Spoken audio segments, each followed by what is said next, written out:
сәлеметсіздер ме? Бүгін өтетін тақырыбымыз жануарлар туралы тағы не білеміз? Бүгінгі сабақта бағалауға негізделген сұрақтарға жауап беремін. Мәтінге кейіпкерлер қосып, жаңа оқиға енгіземін.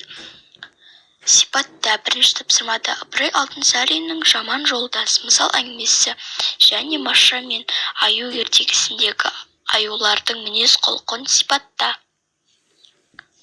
Жаман жолдас мысал әңгімесі қазір қосылады.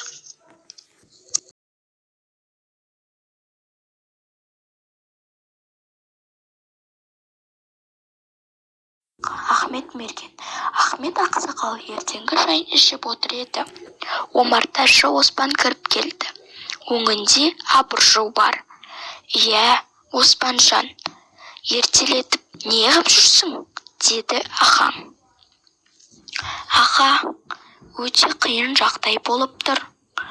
Омартама бір аю 2 түн келіп, 2 жәшігімді шағып, балымды жеп кетті. Сол бәледен құтқарыңыз», деді Оспан. «Өзін көрдің бе? Қай жақтан, қай мезгілде келеді?» «Әлет жақтан таңға жақын келеді. Қоңыр аю келеді де шетте тұрған жәшікті тасқа бір қойып шағып, балын жейді. Атуға қорықтым. Атпағаның дұрыс болған», деді Ахмет. «Өлтіре алмасаң өзіңді мерт қылады. Құсақтың сары аюы кісіге шабады. Ал әлеттің қоңыр аюы болса зиянсыз, момын, оны ату обал. Ақау, ол бәле шаруашылыққа зиянын тигізіп жатса, қалай шыдайсың?»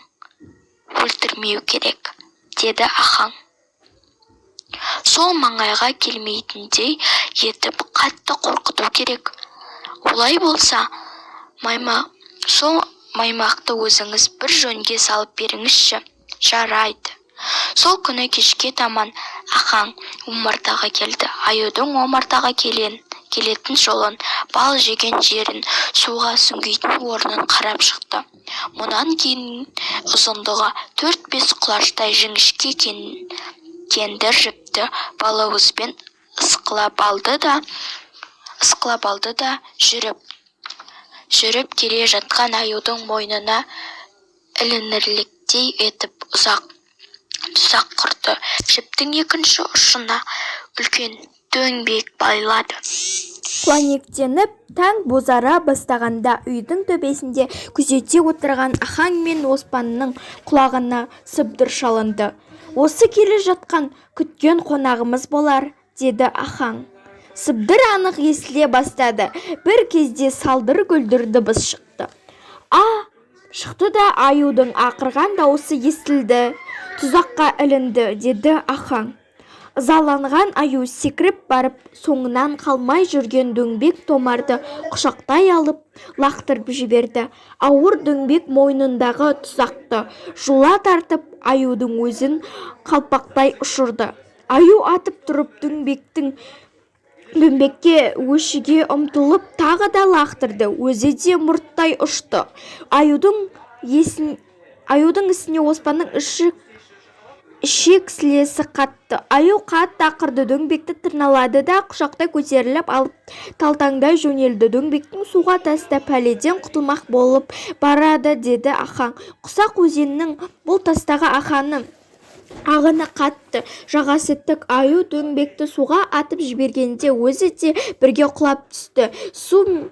Су ағызған аюды тұзақ буындырып жағаға шығуға ерік бермейді. Аю жағаға тартса, дөңбек ағыс бойымен төмен тартады. Аюды судан шығып тұрған бір жұмыр тасқа жармасты. Бірақ күшті ағысқа түскен дөңбек тұзақты жылқы тартқанда жылтыр тасты аюдың табаны тайып кетті.